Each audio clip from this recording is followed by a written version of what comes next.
Masnya gimana? Sudah selesai? Udah pas. Ya, kursinya gimana? Nyaman? Nyaman banget ya. Terima kasih loh. Terima kasih sebenarnya. Terima kasih fasilitasnya, jamuannya. Udah. Siap-siap ya. 1, 2. Halo Sobat Finance.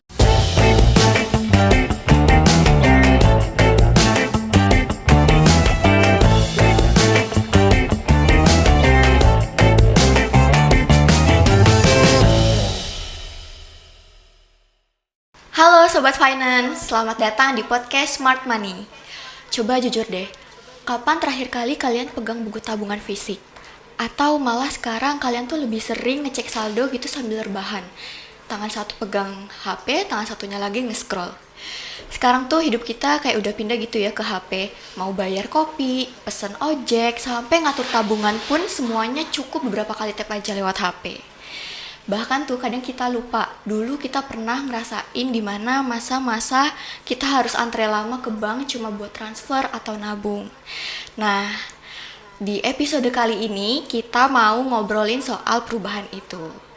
Nah, di kali ini kita kedatangan tamu yang sangat amat spesial, yaitu Mas Yusuf selaku manajer PT Bank Cahaya Asia dan juga asisten manajernya Mbak Nadila. Nah, ngomongin soal digitalisasi nih. Kalau dilihat-lihat nih kan, sekarang tuh hampir semua hal itu sudah terdigitalisasi nih ya, Mbak dan Mas. Nah, belanja online udah biasa. Kemudian bayar transportasi juga tinggal scan. Di Batik Solo Trans juga kan sekarang pembayarannya juga pakai kris kan ya Mbak, Mas. Terus juga bahkan nih aku juga dengar-dengar nih di Solo ada tempat makan yang bayar parkirnya tuh pakai kris loh. Jadi semuanya tuh serba cashless gitu. Nah, menurut Mbak Nadila nih, ngelihat fenomena ini tuh gimana sih Mbak? Ya, jadi bener ya seperti yang dibilang tadi, mau nggak mau proses transformasi atau digitalisasi ini sudah semakin mendarah daging gitu ya. Kita mulai dulu yang sebenarnya sekarang ini penetrasi internet di Indonesia itu hampir 80 sekian persen gitu, dan itu akan selalu meningkat terus sampai nanti bisa dibilang 98% seperti penetrasi listrik saat ini gitu kan ya. Dan informasi saja ini, fun fact-nya saat ini ada 70% populasi di Indonesia. Kita ngomongin ratusan juta orang aja itu udah familiar dengan internet gitu, dimana 87%-nya itu digunakan untuk bermedia sosial. Tapi semakin ke belakang, kita tahu penggunaan internet itu semakin bermanfaat gitu ya. Misalnya untuk proses-proses layanan perbankan atau pembayaran. Sekarang kita ngomongin sekitar 7% dari total waktu yang digunakan itu sudah digunakan untuk aktivitas pembayaran. Jadi kedepannya itu akan semakin terintegrasi gitu dengan kehidupan kita sehari-hari. Oke, kan digitalisasi ini kan makin marak nih ya Mas Mbak. Nah, menurut Mas Yusuf nih sebenarnya apa sih pengaruh digitalisasi ke dunia perbankan ini? Oke. Kan untuk pengaruh digitalisasi sendiri kan sudah dijelaskan tadi ya, seperti semua di Indonesia tadi udah disebutkan ya 7% ya untuk pembayaran. Nah, pengaruhnya itu sangat signifikan ya. Kan lebih perubahan itu seperti perubahan nasabah terhadap penggunaan bank digital ya. Kalau dulu tuh orang menggunakan bank itu harus ke kantor cabang ya. Benar. Sekarang tuh apa-apa bisa lewat aplikasi, baik dari pembayaran maupun pembukaan rekening dan untuk urusan lainnya. Di aplikasi tersebut juga isinya tuh sangat lengkap. Itu bisa mencakup untuk transfer ya. Terus transfer dulu harus ke ATM maupun ke banknya langsung. Tetapi sekarang tuh harus bisa lewat aplikasi. Oke. Nah, sebenarnya tuh digital banking tuh apa sih Mas Mbak? Sama nggak sama bank digital? Antara bank digital dan digital banking. Soalnya banyak nih orang-orang yang masih nyamain kedua hal itu. Nah, menurut Mbak Nadila gimana nih? Jawabannya beda ya teman-teman. Tapi orang-orang tuh sering nyampur gitu kan, gitu. Jadi digital banking itu bank biasa yang layanannya itu bisa kita akses melalui internet atau aplikasi, gitu. Sedangkan bank digital itu full online gitu. Jadi nggak ada cabangnya, nggak ada ATM-nya, semuanya itu dari aplikasi. Jadi kalau digital banking itu fasilitasnya, sedangkan bank digital itu bentuk banknya. Seperti itu. Oke, tadi kan kita sudah ngomongin perbedaan antara bank digital dan digital banking nih. Nah, kalau ditarik mundur gitu ya, digital banking di Indonesia itu mulainya dari mana sih ya, Mbak? Panjang ya kalau perjalanannya gitu. Dulu banget nih, semua tuh kan harus datang kan ya ke bank gitu, isi formulir, terus ketemu satpam ramah yang selalu kita kangenin itu kan ya. Terus muncul phone banking, lanjut ke SMS banking gitu. Habis itu internet banking itu mulai populer, dan yang terakhir itu mobile banking yang jadi andalan sekarang gitu. Bahkan buka rekening aja itu bisa sekarang tuh tinggal selfie aja gitu kan ya, nggak perlu datang ke cabang lagi gitu. Oke, biasanya nih kan nasabah tuh kan datangnya ke cabang buat interaksi gitu antara teller sama nasabah. Nah, kalau semua pindah ke aplikasi nih, apa nggak mengurangi komunikasi gitu antara bank dengan nasabah nih? Bagaimana nih Mas Yusuf? Oke, saya sebagai manajer PT Cahaya Asia menanggapi pertanyaan tersebut tuh enggak juga. Sebenarnya kan komunikasi itu tetap intens, cuman medianya itu berubah. Sekarang bank bisa lebih kasih notifikasi lewat aplikasi. Nah, di aplikasi tersebut juga ada fitur live chatnya. Bahkan ada fitur live chat WhatsApp. Nah, kan WhatsApp tuh kebanyakan sekarang pakainya WhatsApp ya. Dan di fitur live WhatsApp seperti nanti ada kayak video call dengan nasabah. Nah, nasabah tersebut bisa video call kapan aja dan sesuai. Kalau sekarang dari kami tuh masih sesuai jam prosedurnya. Oke, menarik banget nih. Nah, kan kalau dulu ke cabang itu kan selalu ditawarin produk gitu ya. Nah, kalau lewat aplikasi itu gimana sih caranya tuh bank biar bisa tetap menawarkan produknya ke nasabah? Gimana cara mengiklankannya? Sebenarnya sama saja ya. Karena lewat sekarang produknya tuh iklanin produknya tuh lewat aplikasi. Nah, kita kirim notifikasi lewat aplikasi tersebut. Seperti kita mengirim ada promo, terus seperti kita kan semisal kita mau bayar listrik maupun PDAM ya. Nah, dari kami itu biasanya memberikan diskon ketika kalian itu membayar di bank kami seperti itu. Oke, jadi tetap bisa ya mengiklankan lewat aplikasi. Nah, kalau ke buku tabungan nih, kan dulu ada buku tabungan fisik nih. Buka deposito juga dapat sertifikat. Nah, kalau semua sekarang itu kembali ke digital, itu bentuk bukti-buktinya tuh seperti apa? Nah, sekarang tuh kan orang tuh lebih takut ketinggalan HP ya daripada ketinggalan dompet. Ya, benar kan? banget, benar. Nah, jadi semua itu kita satukan di aplikasi. Nah, onboardingnya itu sudah digital dan nasabah itu terverifikasi dengan teknologi. Jadi nggak ada lagi bayar deposito. Nah, bukti pembukaan deposito itu pasti akan muncul di aplikasi dan bisa dicek secara langsung. Bahkan kalau mau break deposito pun juga nggak harus ke banknya. Lewat aplikasi pun juga bisa dan waktunya tuh juga tak terbatas. Oke. Banyak banget nih kan bank udah ninggalin buku tabungan secara fisik. Nah, ini tuh aman gak sih?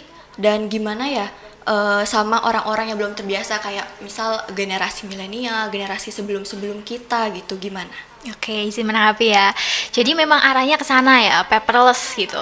Dan secara keamanan, OJK dan sama BI itu sudah memberikan aturan yang ketat. Jadi aman itu gitu. Masalah nasabah yang masih nyaman dengan buku fisik, terutama yang lebih senior gitu ya. Tapi lama-lama pasti mereka mulai terbiasa gitu, karena semua serba digital itu lebih cepat dan efisien. Seperti itu. Kan sekarang apa-apa melalui HP gitu. Nah, kalau tiba-tiba nih HP kita hilang, semuanya kan ada di aplikasi gitu ya. Nah, ini gimana nih menurut Mas Yusuf? Tenang aja, karena prosesnya tuh akan tetap aman. Nah, kalau di kami tuh kalau HP hilang, nah kalian tuh tinggal install ulang aplikasinya di HP. Terus habis itu bisa aktivasi ulang dengan nomor atau akun kita yang sudah dibuat. Setiap bank itu pasti punya upaya yang berbeda untuk mengembalikan rekening kita. Tapi di bank kami itu kita dibuat simpel aja dan pastinya aman. Validasinya harus pakai nomor kartu ATM dan beberapa data tambahan yang sudah disimpan di aplikasi tersebut. Nah, terus faktor keamanan lainnya, setelah diverifikasi, semua data itu akan tersimpan di portofolio kita dan tetap utuh tanpa mengurangi satupun. Oke, baik. Nah, kalau misalnya nih saya punya banyak kartu nih, kartu pribadi, kartu kredit, kartu buat keluarga. Nah, itu tuh semua bisa digabung nggak sih di satu aplikasi? Bisa, jawabannya bisa. Di bank kami itu memang konsepnya itu one step solution.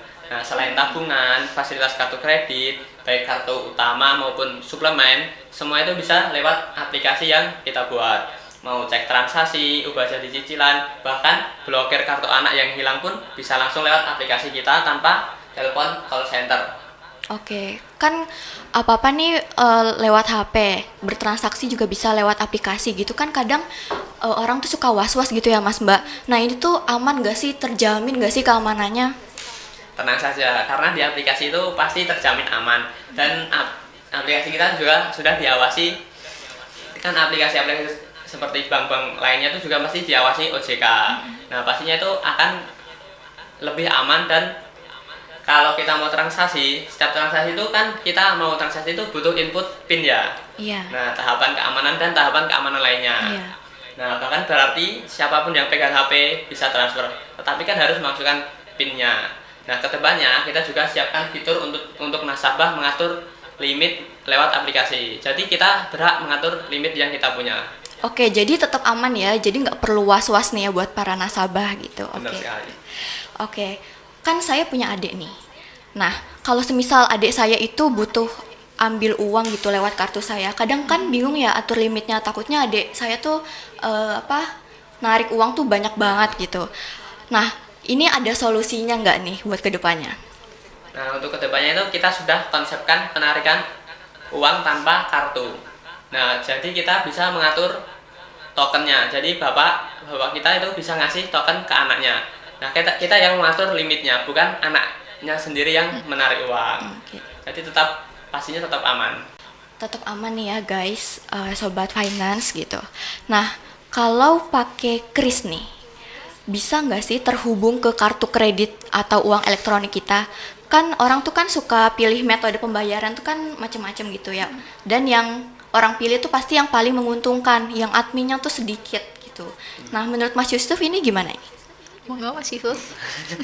Menurut saya nih kan memang dari kami itu belum menyediakan untuk kartu kredit ya. Kita memang baru terhubung ke tabungan. Tapi kedepannya kita akan mengevaluasi dan integrasikan bisa lewat kartu kredit. Itu sangat memungkinkan. Apalagi kebiasaan orang itu kan sekarang ya kebiasaan meminjam ya. Iya. Nah itu kita memfasilitasi hal tersebut. Oke. Terus di bank kami itu juga programnya misalnya kita bisa deposito online, nah itu bisa mendapatkan bunga yang lebih tinggi dari bank-bank lain.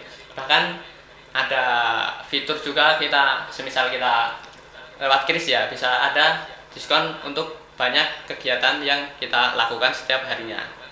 Oke, menarik banget ya ternyata fitur-fitur yang ada di aplikasi Bank Cahaya Asia ini. Nah, aku mau nanya nih, kalau semisal gaji kita masuk itu atau ada transaksi, nah itu bisa dapat notifikasi nggak sih? Benar sekali, di aplikasi kita itu pasti ada notifikasinya sangat lengkap. Begitu kita gaji masuk, itu langsung muncul di notifikasi aplikasi tersebut. Nah, terus pas kita transfer keluar pun juga ada notifikasinya. Nah, bahkan kita punya fitur favorit, yaitu schedule transaksi. Misalnya misalnya tanggal berapa nih, tanggal 23. Iya. Nah kita itu otomatis transfer ke istri, terus bisa untuk transfer ke anak, itu Iya. udah otomatis. Oke. Nah, kalau mau pinjaman nih, kalau kita mau pinjam cepat dan aman tanpa harus ke cabang, itu ada opsi nggak? Nah, dari kita itu pastinya ada. Kita tuh kerjasama dengan penyedia pinjaman online yang diawasi langsung oleh OJK, yaitu Otoritas Jasa Keuangan. Dan fitur pengajuannya itu langsung terintegrasi di bank kita. Nah, jadi pengisian datanya itu cepat. Terus karena sebagian sudah ada dari onboarding sebelumnya yang sudah kita lakukan, nah itu nggak perlu tanda tangan basah maupun tanda tangan kita ke cabang. Oke. Selain bayar-bayar nih, ada fitur apa lagi sih yang biasanya tuh ada di digital banking? Baik. Jadi sekarang itu hampir semuanya itu bisa dari aplikasi ya Mbak ya, gitu. Iya. Kayak buka rekening, transfer, bahkan nutup rekening itu pun juga bisa gitu dari aplikasi gitu. Ada fitur juga buat ngatur keuangan seperti tabungan nikah, tabungan liburan, terus ada fitur investasi, lalu koneksi ke e-commerce yang makin lengkap nih ya. Jadi bukan cuma transfer aja gitu, bukan cuma transaksi aja gitu. Oke, ada nggak sih fitur yang buat ngeliat keluar masuk uang tiap bulan gitu, kayak mutasinya, termasuk buat persiapan bayar pajak gitu, ada nggak nih? Enggak masih Yusuf? Dari Mbak Nadila aja yang bisa menjelaskan. Ada ya jawabannya gitu. Jadi nasabah itu bisa lihat pengeluaran dan pemasukan bulanan itu dengan jelas gitu. Jadi bisa kontrol diri gitu ya katakanlah. Nah, akhir tahun pun juga biasanya pun akhir tahun gitu biasanya bingung ya, hutang pajak itu punya deposito berapa gitu, bunganya berapa. Nah, informasi seperti itu kita tampilin gitu supaya nasabah itu lebih mudah gitu ngitungnya. Oke, tadi kan kita sudah bahas fitur-fiturnya nih. Nah, secara general nih, kalau kelebihan dan kekurangan dari digital banking ini apa ya, Mbak? Kelebihannya jelas ya Sobat Finance gitu. Itu kelebihannya itu praktis banget gitu. Mau transaksi kapan aja bisa, di mana aja itu juga bisa gitu. Bank itu juga lebih efisien gitu. Tapi sisi lainnya karena semua digital gitu ya Mbak ya, resiko penipuan itu juga semakin naik gitu. Jadi nasabah itu harus ekstra hati-hati gitu. Jangan sembarangan kasih OTP maupun data pribadi ya. Oke, benar banget nih. Nah, kira-kira nanti nih semua bank itu bakal berubah nggak jadi bank digital? Melihat trennya sih iya ya gitu. Tahun 2022 aja itu transaksi digital banking itu udah 48.000 triliun. Itu angka yang gede banget gitu ya. Dan 60% orang Indonesia itu masih unbanked tapi punya HP gitu. Jadi potensinya tuh luar biasa gitu. Kedepannya bank itu nggak cuma ikut kedepannya bank yang nggak ikut berinovasi itu ya bakal ketinggalan sih. Oke, Gitu. ternyata besar banget ya angkanya gitu. Nah, mungkin ini question terakhir nih, Mbak. Nah, kira-kira Mbak Nadila ini ada pesan penutup nggak buat pendengar Sobat Finance yang ada di rumah ini? Atau dari Mas Atau Yusuf? mungkin Mas Yusuf juga boleh. Dari Monggo, Mbak Mas. Nadila dulu. Oh, iya. Saya. Oke. Jadi digital banking itu bakal makin nempel gitu ya dalam hidup kita. Gitu. Manfaatnya itu banyak banget teman-teman. Tapi kita harus tetap bijak dan hati-hati gitu karena terutama soal keamanan data ya gitu. Dan mungkin beberapa tahun lagi kita udah nggak bisa bedain gitu mana bank digital mana yang bukan karena semuanya itu bakal digital seperti itu. Oke, nah dari obrolan kita kali ini, satu hal yang kelihatan jelas nih ya Sobat Finance. Digital banking itu bukan cuman buku tabungan pindah ke aplikasi, tapi juga bagaimana cara kita untuk beradaptasi dengan perubahan adanya digitalisasi ini. Mulai dari transaksi yang semakin mudah, kemudian fitur yang semakin lengkap, sampai pentingnya itu kita lebih sadar soal keamanan data nih. Nah, yang penting itu kan teknologi boleh canggih, tapi cara kita memakainya juga harus tetap bijak nih Sobat Finance.